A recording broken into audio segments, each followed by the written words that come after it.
जिलार परंपरा को नहीं आरंभ होईछि कालीमेला ब्लॉक स्तरीय माल्यवंत महोत्सव। एही पर्व रे जिलार भिन्न भिन्न जातिर कला को प्रदर्शन करिवे कलाकार माने।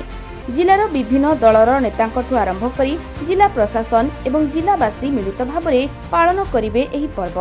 होछि हमरो मालकानगिरी माल्यवंत पर्व ना दिया आइछि। हमरो पूर्व मुख्यमंत्री जे पूर्वतन मुख्यमंत्री जे थिले से तो आरंभ करथिले माने जेंति कि हमर अविभक्त कोरापुट जिलार प्रत्येक जिलार तो होछि हमर अविभक्त कोरापुट जिलार मध्य ना देइचंती मालकानगिरी माल्यवंत पर्व आउ हमर कोरापुट रे पर्व आउ इनती होछि नवरंगपुर मध्य हमर अछि सिटी होछि हमर मांडे आउ रायगड़ा अच्छी चैती एमती विभिन्न अंचल विभिन्न प्रकार आमर जो गणपर्व यहाँ चलती आमर जो लोकंर परंपरा जोटा अच्छी आमर जो ट्राइबल बेल्ट माने बहुत माने जो अवस्था अच्छी बहुत अवहेलित हिसाब से ताकू किंतु आगू बढ़ावा सब योजना प्रशासन सरकार उद्यम रे चली देखु जो नाच गीत बहुत पूर्व विभिन्न प्रकार नाच गीत थिला से प्रकार आज दिन रे सेमानकर किछि आम लोप मत हो जाउछि। यहाँ हूँ ये मध्यम लोक निश्चय आगू को बढ़े लोक जानवे से जो वर्तमान जुग को धरिक वर्तमान जो विभिन्न प्रकार आमर ये सबू धर्मर सबू हिसाब से अच्छा समस्ते सबू प्रकार नाच गीतर जो अच्छे धरतु ए बेंगली भाई मैंने अच्छा कया भाई मैंने अच्छा गाधुआ भाई मैंने अच्छा विभिन्न प्रकार आमर बंडा डिडे समस्ते अच्छा आमर मालकानगिरी जिले में तेणुक यही जो मध्यम जो नाच गीत अच्छी किए पाला अच्छी जार यही सब आनिक जो प्रतियोगिता जोगद से लोक पूरा आकर्षण कर। आज शह शह महिला एवं कॉलेज छात्र छात्री मिसी कलश यात्रा रे भाग लेते कालीमेला ब्लॉक गोष्ठी उन्नयन अधिकारी प्रदीप कुमार करंक नेतृत्व में आरंभ होईछि माल्यवंत महोत्सव। धन्यवाद देवी अपन प्रिंस मीडिया बंधु मानक जिला परिषद भाइस प्रेसिडेंट प्रतीत पवन वैद्य सब वर्ष भलिया ए वर्ष भी ब्लॉक स्तरीय माल्यवंत कालीमेला ब्लॉक रे बहुत बड़ धूमधाम रे पालन करा जीवो एवं ताहार नमूना भी आपण माने देखुछंती। विगत सरकार रे भी ए लोक पर्व ए माल्यवंत महोत्सव आरंभ होइतिला आपण माने जानिछंती। तो ए वर्ष भी 90 नंबर हमर कॉलेज ग्राउंड रे ए पर्व पालन करा जाउछि। विभिन्न स्टॉल भी आछि।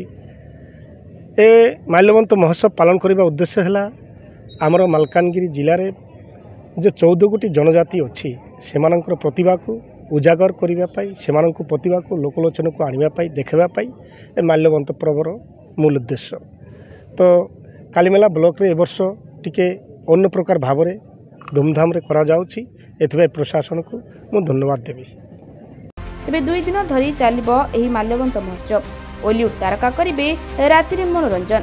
पुपिंदर शैलेन्द्र रुकु सुना दिव्या दास को भली सिने तारका करिवे राति रे आलोक को रंगीन आउ मनोरंजन करिवे अंचलवासी। ब्लॉक स्तरीय माल्यवंत महोत्सव आज कालीमेला रे अनुष्ठित होउछि।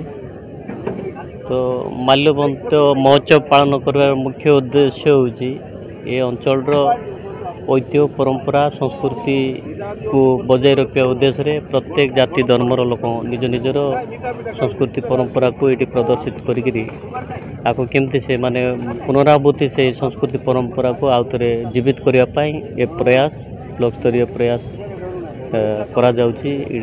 समस्त जनप्रतिनिधि माने विभिन्न दलर समस्ते दल बल निर्विशेष समस्त एकत्रित होकर केमती कालीमेला ब्लॉक को प्रत्येक क्षेत्र में आगू को निया जीवो से प्रयास को ये समस्त को आमर जनप्रतिनिधि आरंभ कर समस्त संगठन को एकत्रित करी आज भी उद्घाटन उत्सव रे ये कराई पुणी 2 दिन धरिक चलो ये प्रोग्राम आउटी विभिन्न सांस्कृतिक प्रोग्राम गुड़ाक अनुष्ठित हो से भितर जो माने भल प्रदर्शन करेंगे से जिला स्तर को जीवे। केते लोकर समावेश अछि एटा तो आकलन करवा कष्ट होची किंतु पाखापाखि 5-10 हजार ऊर्ध्व हो पारते वर्ष जो भाया रंगारंग कार्य ए वर्ष रखा जाइए तो बहुत गैदरिंग होबार संभावना अच्छे। गोष्ठी उन्नयन अधिकारी की पदक्षेप नहीं एने मंतव्य रखिले पूर्वतन विधायक मुकुंद सोडी और अध्यक्ष भाइस प्रेसिडेंट पतितपावन बेदी। कालीमेड़ारू निवास मिद्रांक रिपोर्ट ओडिशा हालचाल।